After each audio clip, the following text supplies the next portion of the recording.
Hema committee റിപ്പോർട്ടിന്മേൽ 4.5 വർഷക്കാലം സർക്കാർ എന്ത് ചെയ്തു എന്ന ചോദ്യത്തിന് വളരെ ചെറിയ കാര്യങ്ങളാണ് സംഭവിച്ചിട്ടുള്ളത്. മുഖ്യമന്ത്രി ഇത് വിശദീകരിച്ചിരുന്നു. വനിതാ സംവിധായകർക്ക് പണം കൊടുത്തു. ഇന്ന് അങ്ങനെ പണം കൊടുത്ത് സിനിമ ചെയ്തൊരു സംവിധായിക എന്നോട് സംസാരിച്ചു. എനിക്ക് ശബ്ദം അയച്ചു തന്നപ്പോൾ അവരുടെ ശബ്ദം ഇടറുന്നുണ്ടായിരുന്നു. അവർ ഈ VK പ്രകാശിനെതിരെ ഒരു നിലപാടെടുത്തു. നമ്മുടെ റിപ്പോർട്ട് ഷെയർ ചെയ്തുകൊണ്ട് ആ സംവിധായിക ഫേസ്ബുക്കിൽ കുറിച്ചത്, സമാനമായ സാഹചര്യത്തിലൂടെ ഞാനും കടന്നുപോയിട്ടുണ്ട്, ഇയാൾ തന്നെയാണ്, ഇയാൾ നിരന്തരം ഒരു സ്ത്രീ പീഡകനാണ് എന്നാണ് കുറിച്ചത് എന്ന് പറഞ്ഞാൽ ഒന്ന് ആലോചിച്ച് നോക്കൂ. 4.5 വർഷക്കാലം ഈ സ്ത്രീ പീഡകരെക്കുറിച്ചുള്ള എല്ലാ സൂചനകളും അവരുടെ പേരടക്കം സർക്കാരിന് ഹേമ കമ്മിറ്റി ഒരു റിപ്പോർട്ടായി സമർപ്പിക്കുമ്പോൾ ആ വേട്ടക്കാരുടെ ലിസ്റ്റ് ഈ സർക്കാർ പൂഴ്ത്തിവെക്കുകയായിരുന്നു. അഥവാ ഇവരാണ് വേട്ടക്കാർ എന്നുള്ളത് പൊതുസമൂഹത്തെ അറിയിക്കാതെ സമർത്ഥമായി അത് മറച്ചുവെക്കുകയായിരുന്നു. അതിൽ ഒടുവിൽ എന്ത് സംഭവിച്ചു?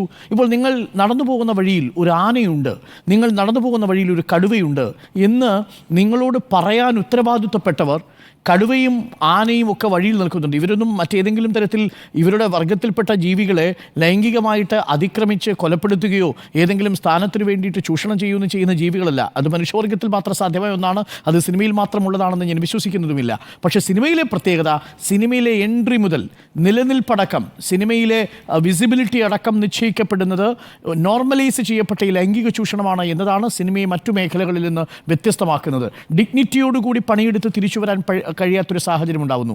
അപ്പോൾ നിങ്ങളുടെ മുന്നിൽ വേട്ടക്കാരിവരുണ്ട് എന്നത് ഓർമ്മിപ്പിക്കേണ്ട സർക്കാർ ആ ഉത്തരവാദിത്വത്തിൽ നിന്ന് ഒഴിഞ്ഞു മാറിയതുകൊണ്ടാണ് ഇതേ റിപ്പോർട്ടിൻ്റെ അടിസ്ഥാനത്തിൽ KSFDCയുടെ പണം വാങ്ങി ഒരു സിനിമ സംവിധാനം ചെയ്ത് പുരസ്കാരം വാങ്ങിയ സംവിധായികയ്ക്ക് ഇപ്പോഴും ട്രോമാറ്റിക്കായ ഒരു സിറ്റുവേഷനിൽ കഴിയേണ്ടി വരുന്ന സാഹചര്യമുണ്ടായത്. ഇങ്ങനെയുള്ളവർക്ക് സംസാരിക്കാനും ഇവർക്ക് വേട്ടക്കാരെ തിരിച്ചറിയാനും പറ്റുന്നൊരു സാഹചര്യം സർക്കാർ കളഞ്ഞു. എന്തിനേറെ ഇതൊരു തൊഴിലിടമാണല്ലോ, അവർ തൊഴിലാളികൾ കൂടിയാണല്ലോ.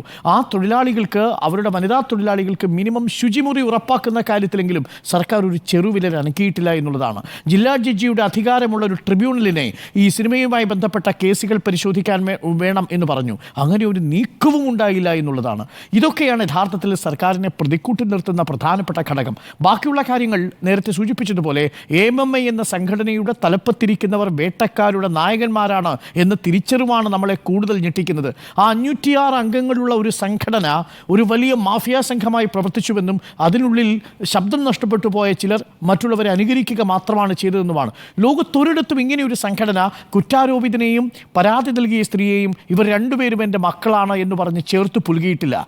ഒടുവിലിതാ അങ്ങനെ പറഞ്ഞയാൾ ഇപ്പോൾ നിയമക്കുരുക്കിൽ പെട്ടു നിൽക്കുന്ന അവസ്ഥയുണ്ടാവുന്നു. നാളെ 3ാമത്തെ വിക്കറ്റായി ആ വിക്കറ്റ് വീഴാൻ ഇങ്ങനെ ആടി നിൽക്കുന്നു. ഒരു പ്രധാനപ്പെട്ട ചോദ്യം, ഈ 3 വിക്കറ്റ് കൊണ്ട് അവസാനിക്കുമോ, ഓൾ ഔട്ട് ആകുമോ എന്നുള്ളതാണ് പ്രധാനപ്പെട്ട ചോദ്യം.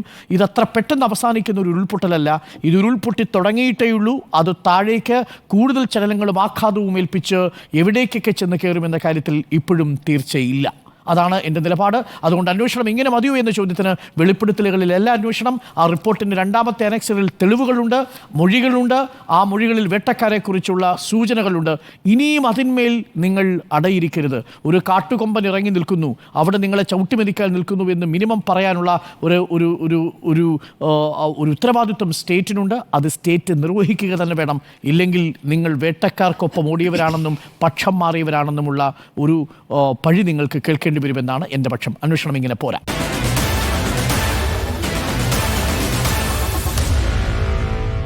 Meet the editors.